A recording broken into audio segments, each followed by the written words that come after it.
今宵もあなたをジャックロットワールドへと誘います。その前にですね、高評価ボタンとぜひチャンネル登録をよろしくお願いいたします。あなたの清き一票が僕のアーティスト人生を支えていると言っても過言ではありません。今回はですね、僕はどのように絵を描いているのかを解説していきたいと思います。少し長いんでね、お酒でも飲みながら、時間帯によってはコーヒーでも飲みながらですね、ゆったりと見ていただければと思います。今やってるのがですね、マスキング液で、白く残したいところをカバーしております。水彩画の場合はですね、暗い色の上から明るい色をのせることができませんので、このようにですね、明るく残したいところですとか白く残したいところを先にカバーしていきますね。ここはですね、朝が来る前の状態なんて言うんですか、日本語でちょっとなんて言うのか忘れましたけれどもね、朝が来る前の状態を表現したいなと思いまして、ピンクだったりとか黄色、そしてメインはですね青でですね表現しております。マスキング液はですね乾くとこのようにですねゴムっぽくなってこすると剥がすことができます。で、僕のマスキング技術が良くないのか分かりませんけれども、ちょっとこの幾何学模様の雲の線がですねギザギザになってしまったので、硬い筆でですねギザギザになった部分をこすって、そして細い筆でですね線を整えていってまっすぐな線にしていきます。もしかしたらマスキングテープでやった方がいいのかもしれないですね。こういったまっすぐなラインを、残したい場合はですね、はい、その方は綺麗なまっすぐなラインは、出来上がると思います。で全体的にですね明るい色から暗い色とですね、描いていって、でこのようにですね雲を表現しております。空の色、そして雲を描き終わったら山に取り掛かります。山はですね左側がブラックコムマウンテン、そして右側がウィスラーマウンテンでございます。2つともスキーとかスノーボードができる山でですねコースがたくさんあってですねこの後見えると思うんですけれどもすごく不思議な模様が出来上がってる山です。スキーとかする人とかだったら分かると思うんですけれども、スキー場行けばこういう山になってます。どこでも、はい、とりあえず山にですね、全体にベースとなる色をのせていきます。細かいところをですねちょっと、細い筆で塗っていきます。それができたら、暗い色をのせていきます。一旦暗い色がのったなと思ったとしてもですね乾くと少し、明るくなっていくのでですね色をどんどん重ねていきます。僕が目指しているのがですね浮世絵とあと水彩画の中間ですね。水彩画の良さはですねいろんな色を少しずつ上からのせていって色が重なり合っていくところですね。で浮世絵の美しい感じも出したいので細かすぎる細かすぎずに、ディテールを足していきます。細かくなりすぎるとですねもう写真みたいになっていっちゃうので、この日本の浮世絵の良さをですねここで、出せたらいいなと思ってるので、ある程度はディテールは足すんですけれども、できるだけでですね、出さないで、その見た感じのその色合いですとか、僕が感じてる風景の、感じをですねここで表現できたら一番いいなと思っております。すいません説明が下手くそでごめんなさいね。本当にね多分アーティストってね本当に説明下手なんですよ。だから絵を描くんです。はい。でこうやって解説動画を作ろうとしてるんですけれどもね、もう本当にね無謀です。アーティストが解説動画を作るなんて無謀です。はい。でも なるべく頑張って解説していくんでね、最後まで見てください。本当にお願いいたします。はい。で、このように、もっとですね暗い色をのせていきますね。はい。この2つの山は重なってるんです。重なってはいないんです。つながってるんです。はい。ですね、これが実際のスピードです。こういうふうにゆっくりですね、細いラインでですねそのコースの、形を、描いていきます。なるべく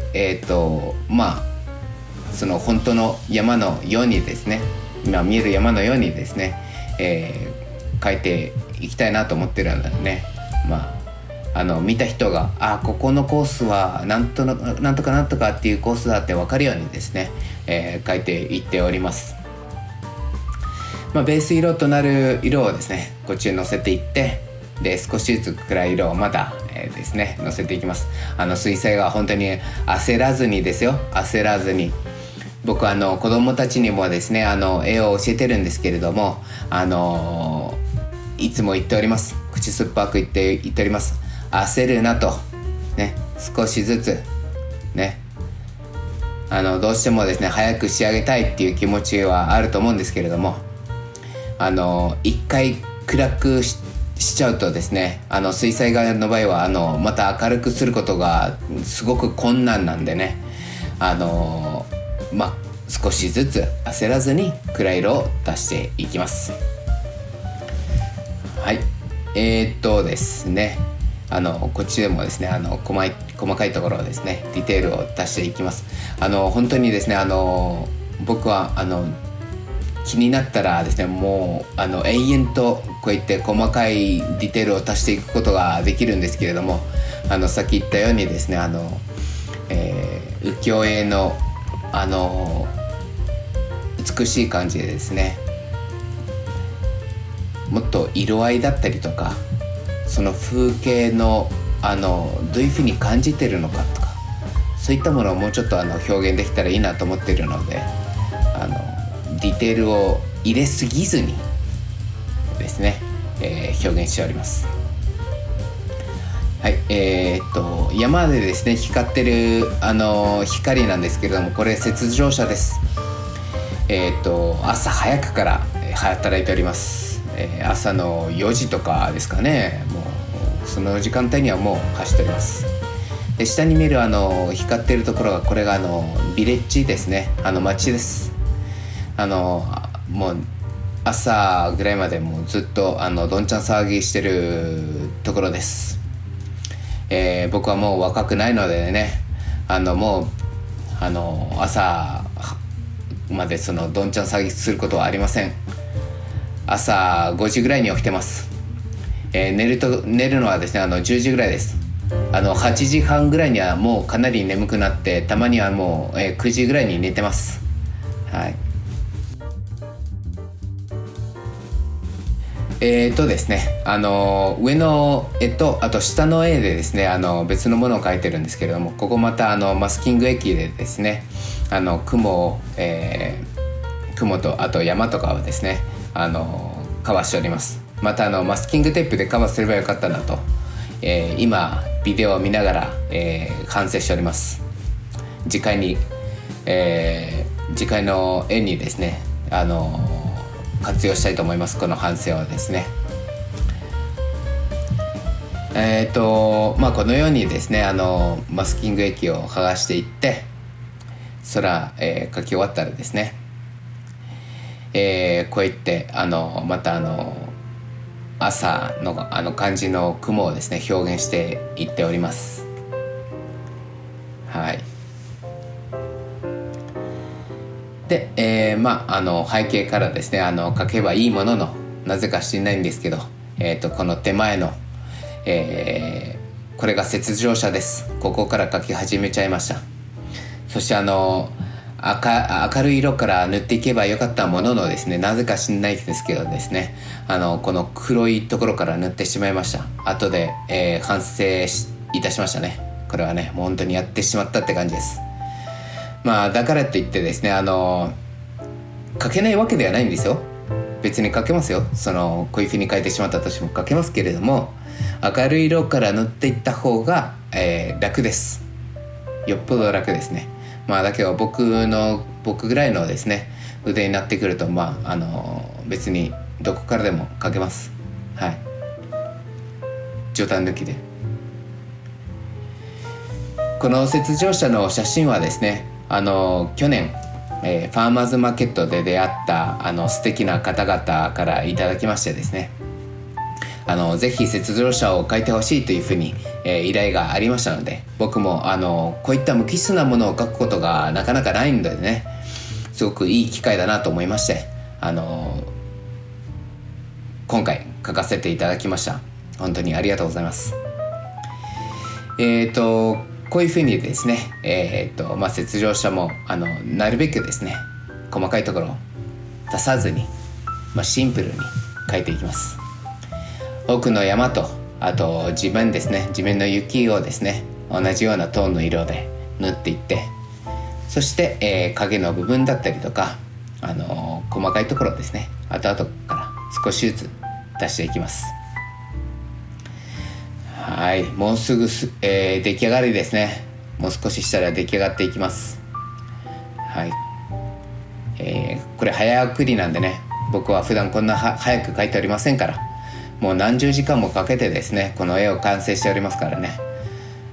何十時間もの動画を皆さん見たくないとは思ったのでね、このように、早送りの動画を描かせていただいております。さあ、名前を書いてでですね、そしてこれが、カラーパレットですね。これを書いたら出来上がりでございます。